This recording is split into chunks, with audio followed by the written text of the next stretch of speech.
ጠበል ስትረጩ አለፈለፍኩም አትበሉ፣ ደንግጦም ድራሹ ይጠፋል።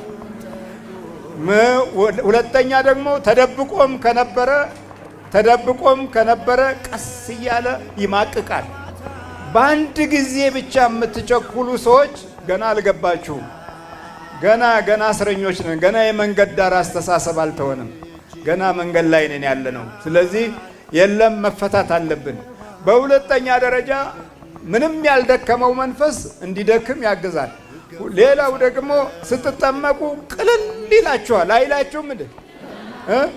ይሄን ነው የከለከሉን ለብዙ ዘመናት ክፎች የሚከለክሉን ይሄን ነው።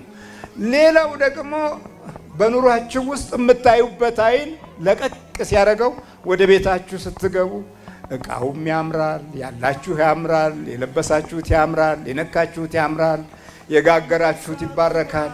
አየ ከዚህ ከደህንነቱ ስፍራ ስለምንነሳ በዚህ ጊዜ በቃ አስተያየታችን ምቀኛ አይሆንም።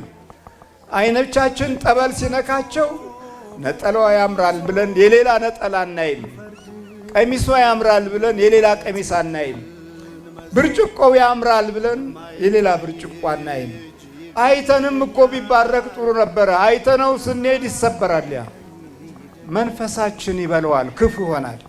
ጠበል ሲነካን ሰውነታችን ዛሬ እንዴት ደስ ብሎኛል ተመስገን እንላለን። በዛው ጸሎት ሲጨምሩበት ማታ አመስግናችሁ ስተኙ ጧት አመስግናችሁ ስትወጡ ደግሞ በዛው ይጸድቃል ሰላማችሁ ይጸድቃል። ተኝተ ዝም ብለህ ጠበል ብትል እሱም ባህር ውስጥ የኖረ መንፈስ ነው። ባህር ያውቃል፣ እሱ ውሃ ያውቃል፣ ሙቀቱንም ያውቃል፣ ቀዝቃዛውንም ያውቃል።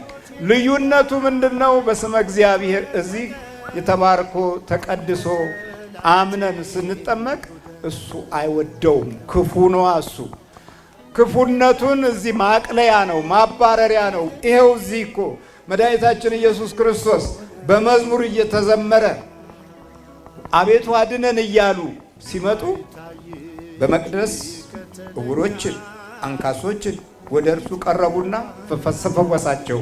ግን ወንበዴዎቹ ሲወጡ ነው የተፈወሱት። ነጣቂዎቹ፣ ቀማኞቹ፣ ነጋዴዎቹ ከዛ ሲወጡ እሱ ፈውሱን ጀመረ። እግዚአብሔር ስሙ ተመሰገነ ይሁን።